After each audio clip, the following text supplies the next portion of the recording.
Hey everyone, welcome to This Explainer. If you look closely at the history of modern application development, you'll quickly realize something pretty wild. Data architecture has completely evolved. It's gone from this relatively simple background task right into the absolute center of almost every engineering challenge we face today. In the early days of software, you might have had, say, a single monolithic database that handled literally everything your application did. But today, the demands we place on software are astronomical. So we're going to take a deep dive into the fundamental divide that shapes modern data architecture, the critical split between operational and analytical workloads. And look, understanding this divide isn't just some theoretical exercise. It's the absolute foundation of system design. Whether you're scaling a fast-growing startup, optimizing a massive enterprise infrastructure, or honestly, just trying to figure out why your app slows to a crawl every morning at 9 a.m., mastering this division is your key to building reliable, scalable systems in the real world. Let's get into it. Now, when you look at the landscape of data systems right now, it's frankly overwhelming, right? You've got relational databases, NoSQL data stores, data warehouses, and data lakes. You've got cloud services, on-prem deployments, stream processors. It's just this massive, tangled web of technology. But why does this web even exist in the first place? Why isn't there just one database to rule them all? Well, it's because developers are constantly trying to solve highly specific, increasingly complex problems. Modern apps are asking computers to do wildly different, completely opposing tasks. You can't use a hammer to drive a screw, and you definitely can't use a general-purpose database to serve millions of interactive users while simultaneously analyzing decades of historical trends. It just doesn't work. So how do we make sense of all these buzzwords without getting lost in the hype? The secret is actually pretty simple. None of these systems are magic. They're just highly specialized engines built for entirely different jobs. There's a famous quote by the economist Thomas Sowell. He said, "There are no solutions, there are only trade-offs."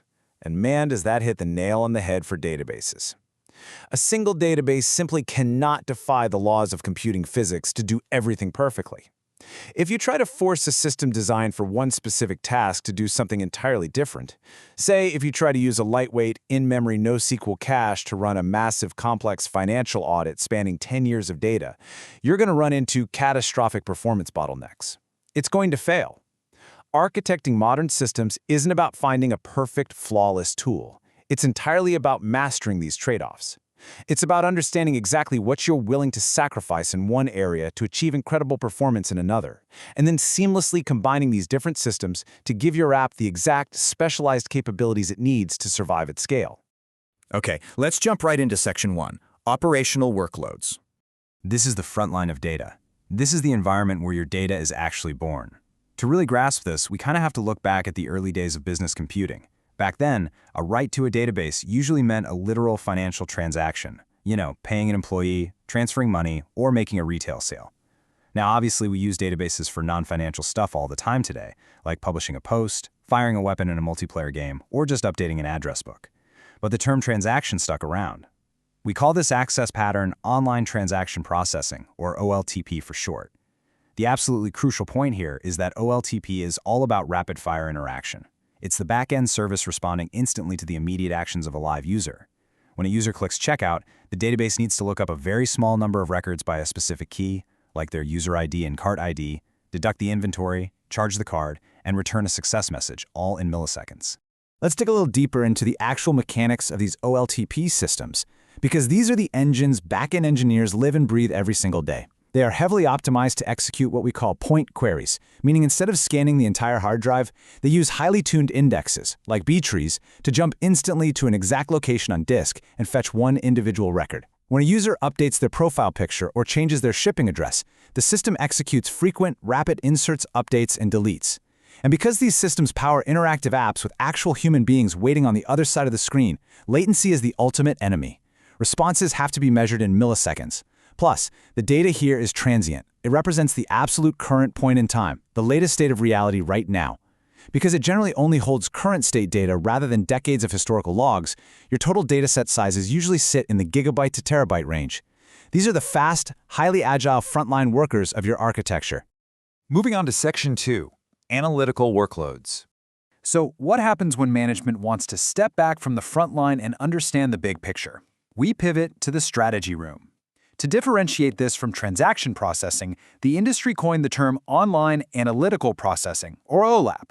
Think of it like this. If OLTP is about looking up a single user's profile with a microscope, OLAP is about taking a telescope and scanning over millions or billions of records to calculate massive aggregate statistics, like counts, sums, or averages. Imagine a business analyst at a major supermarket chain. They don't care about one single receipt from a random Tuesday morning, right? They want to answer massive, sprawling questions. Things like, what was the total revenue of each of our stores across the entire country in January compared to last year? Or, which brand of baby food is most often purchased with a specific brand of diapers on weekends? That requires monumental computational heavy lifting. What starts as an analyst's innocent curiosity translates into an incredibly intensive workload for the database. If we put these two environments side by side, the contrast is pretty staggering. Take query volume, for example. OLTP systems handle a massive, continuous volume of very small queries. We're talking thousands per second. But OLAP systems, they handle a relatively low volume of queries, but each single query is incredibly complex and might literally take minutes or even hours to run. Dataset size is another huge divergence. While our operational systems are humming along in the gigabyte to terabyte range, an analytical OLAP system might hold petabytes of historical data spanning a decade. And pay close attention to the right patterns here. OLTP is constantly doing individual updates as users click around an app. OLAP, however, is rarely updated row by row. It usually gets its data through massive, scheduled bulk imports or heavy event streams. The underlying storage engines have to be architected completely differently to support these deeply opposing needs. We can also wrap our heads around these technical differences by looking at the actual humans relying on these systems. On the operational side, your main user is the end user of your web or mobile app. Honestly, they don't even know a database exists. They're executing fixed, predictable queries that are safely baked right into the application code by backend engineers. I mean, you would never, ever let an end user write custom SQL directly against your live database. That would be an immediate security and performance nightmare. But over on the analytical side, your primary user is an internal business analyst, an executive, or a data scientist, and they need maximum freedom. They need the ability to write arbitrary, unpredictable, ad hoc queries by hand or hook up deeply integrated business intelligence tools like Tableau or Looker to explore the data freely. They're looking for trends and insights that haven't even been discovered yet. All right, let's transition into Section 3, Warehouses, Lakes, and ETL. This brings us to a really critical architectural puzzle. How do we safely move data from the operational world over to the analytical world? Because I assure you, running a heavy analytical query on your live operational database is a terrible idea. If a business analyst runs a massive aggregation that triggers a full table scan across hundreds of millions of rows on your live OLTP database, it's going to consume so much CPU and memory that your actual end users will experience terrible lag, timeouts, or the app might just crash entirely and take your business offline. Nobody wants that. Furthermore, a large company doesn't just have one database. They might have dozens. One for inventory, one for sales, one for logistics. So to solve this, engineers built the data warehouse. This is a completely separate standalone database optimized exclusively for analytics. It contains a read-only copy of the data. And that read-only status? It's a superpower. It means analysts can query, aggregate, and explore to their heart's content without ever impacting the performance or stability of the live, revenue-generating operational systems. Think about the journey data has to take to make this work. Starting at the very top of your architecture, we typically have a fragmented mess of operational systems. You've got a customer using a highly interactive e-commerce site, a warehouse worker scanning items with a stock-keeping app, and maybe a delivery driver using a real-time route planner. Each of these applications relies on its own specialized, isolated operational database to stay fast and responsive. We absolutely do not query these directly for broad analytics. Instead, we perform an extraction. We systematically pull the raw data out of those isolated silos, then we transform it into a unified, clean, analysis-friendly schema, and finally, we load it all into the centralized data warehouse at the bottom. So now that business analyst sitting at their desk has a single, safe, unified location to query the entirety of the company's historical reality all at once. That mechanical flow we just traced has a very famous acronym in data engineering, ETL: extract, transform, and load. ETL is literally the crucial engineering bridge connecting our two isolated data worlds. And the transform step, that's where the real heavy lifting happens. Because real-world operational data is incredibly messy. You might have one database storing dates in one format and another database storing them totally differently. One system uses US dollars, another uses euros. One system allows null values, another absolutely doesn't. The transform process cleans all this up. It translates, standardizes, filters, and shapes this fragmented data into a cohesive format that's heavily optimized for the massive column-oriented aggregations that analytical databases excel at. Honestly, building and maintaining these ETL pipelines is one of the most complex and vital tasks in all of modern data engineering. But listen, a strictly structured relational data warehouse isn't the only analytical destination out there. Enter the data lake.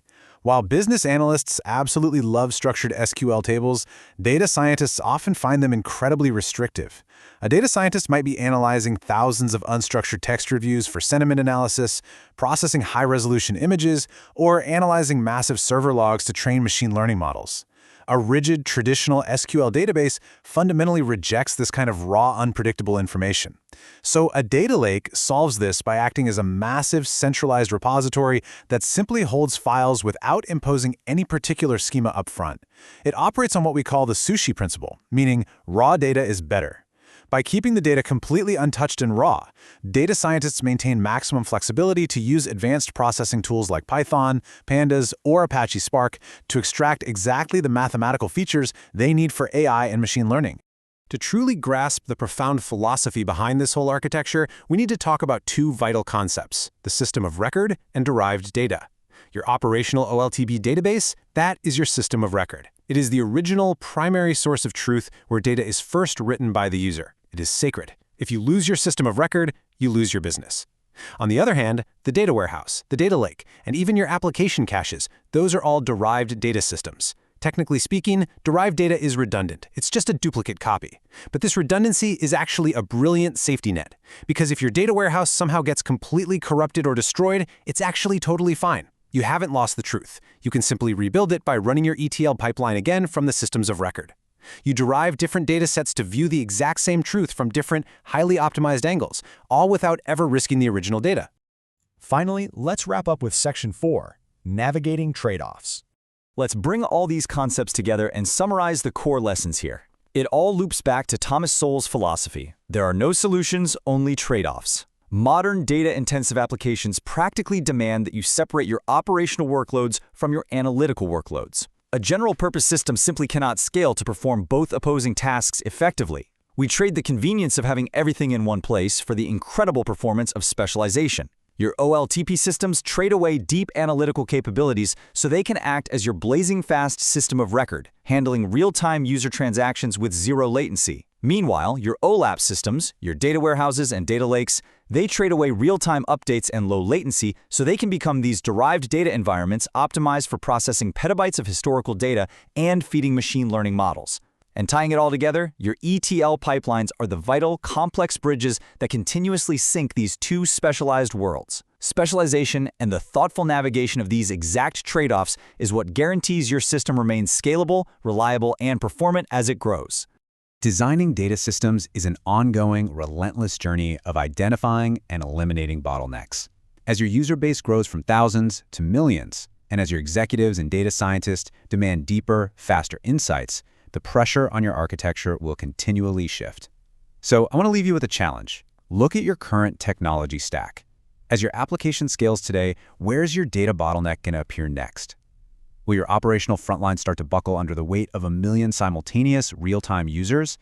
Or will your analytical strategy room grind to a halt when you try to process petabytes of unstructured historical logs for a new machine learning model? Understanding these fundamental divides is the first and arguably most critical step in ensuring you're ready to conquer both of those challenges. Thank you so much for joining me for this explainer. Keep analyzing, keep optimizing, and keep building.